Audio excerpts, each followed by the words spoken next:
Good afternoon, everyone, and welcome to CCL's Diversity Track. My name is Karina Ramirez. I'm the Diversity Outreach Manager for our organization. We have two 20-minute sessions and two 30-minute sessions, so it's going to be a little bit short.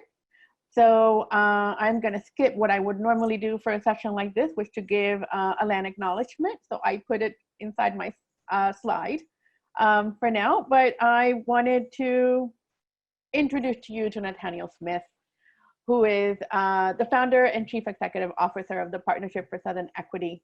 It's an organization that advances policies and institutional actions that promote racial equity and shared prosperity for all in the growth of metropolitan Atlanta and the American South. Among the organization's notable accomplishments was the creation of the American South first equity mapping and framing tool, the Metro Atlanta Equity Atlas, and a co-authoring numerous reports, including Growing the Future, the Case for Economic Inclusion in Metropolitan Atlanta, and the Employment Equity, Putting Georgia on the Path to Inclusive Prosperity.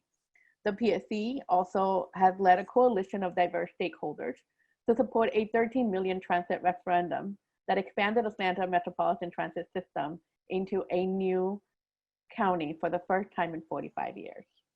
A child of the civil rights movement and an Atlanta native, Nathaniel holds a Bachelor of Arts in Urban Studies from Morehouse College and has a Master of Science from the New School.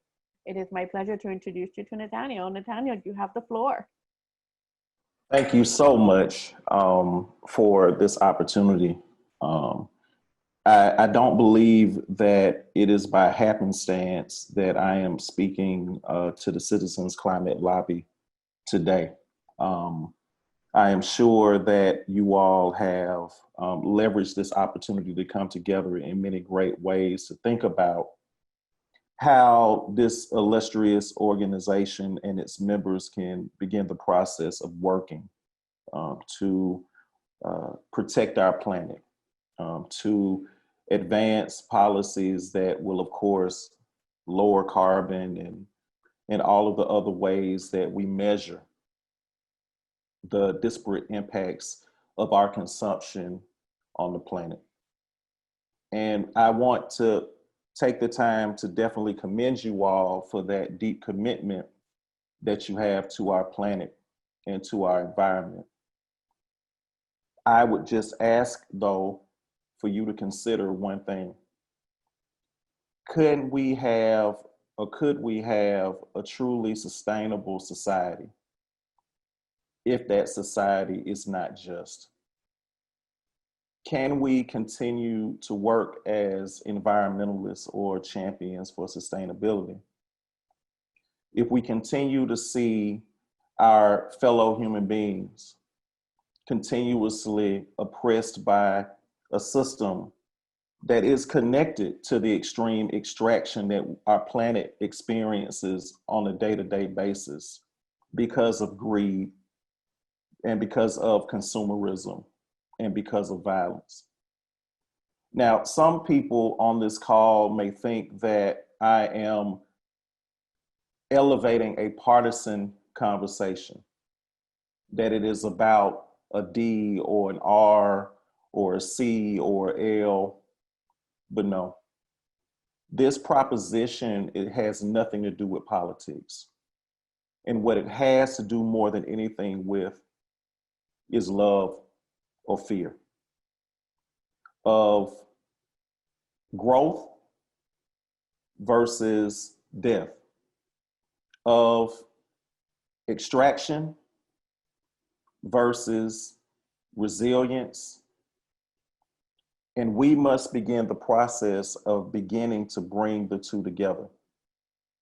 Our environmental movement, the movement that has grown incredibly for the past 50 years, cannot afford to be silent anymore when the majority of African Americans and communities of color live by places of pollution, when over 50% of African Americans compared to whites live near heat islands. We cannot afford to show up and say that it was horrible that George Floyd died by having a knee on his neck, when communities of color in urban areas continuously have knees on their neck as a result of bad air quality, when communities of color in rural areas continue to have knees on their neck because of them residing in places of high pollution. We cannot afford to be silent anymore. We have to begin to be courageous enough to understand and begin to make the correlation and the connection between the extreme extraction, the greed that we experience that has continuously hurt our planet and forced us to continuously use fossil fuels to drive our planet. And the correlation between that and the extreme extraction and greed that facilitated a situation where slaves were transported from Africa to America to work for free. There is a correlation and connection between the two, and we have to be willing to embrace that reality and that truth. So we cannot again afford to worry exclusively about our environment or exclusively worry about our planet without us also being committed to every manifestation of what the planet has helped to create in humanity.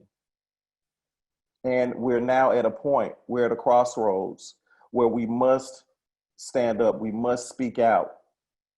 We must begin the process of engaging around these critical issues that may feel uncomfortable. They may feel as if they are too big to undo and too heavy to hold up. But nothing is too heavy when you have people that are willing to hold those heavy challenges up with you. There's no issue or challenge that we can't face together. But we have to have the courage to own our history, a history, unfortunately, that has told a story of injustice, a story of violence, a story of marginalization, a story of injustice.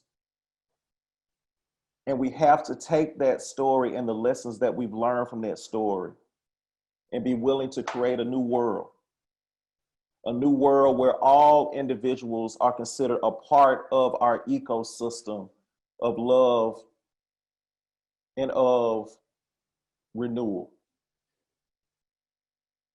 That is the only way forward. And we can see on many occasions when we talk about the impacts of the environment, how they disproportionately affect communities of color. When certain segments of our communities get a cold as it relates to our environmental impacts, communities of color get pneumonia because of the structures and history of how certain systems of oppression policies have played a role in creating opportunities for some at the expense of others. Unfortunately, our history as it pertains to the environment is no different. And we see that on a consistent basis in communities that some of you may be uncomfortable driving through. But I would submit to you that in order for us to move forward to realize the type of changes that we want as it pertains to climate policy, if we want to create a healthier world, a world that is not suffering as a result of our extreme consumption and extraction, we're going to have to create a broader and bigger tent that is not just specifically focused on carbon emissions, is not specifically focused on nature or the polar bear, or policies that are focused exclusively on a carbon tax, without also understanding that in our communities, there has been a tax of structural racism that community. So my question is, what are you going to do about it? Are you going to continue to expect different results by doing the same thing?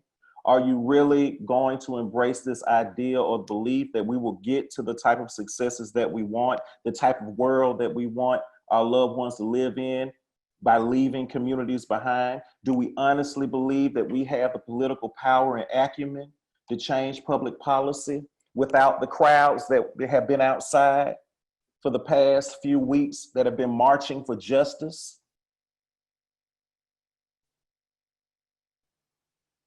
I would submit to you, no.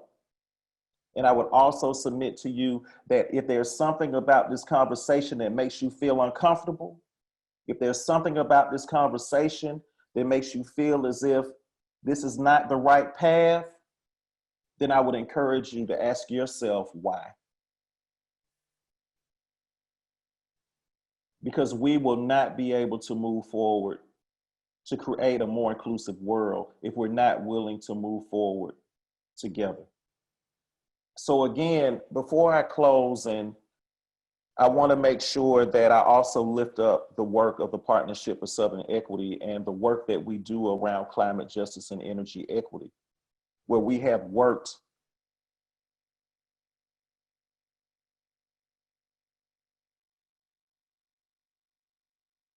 I'm here.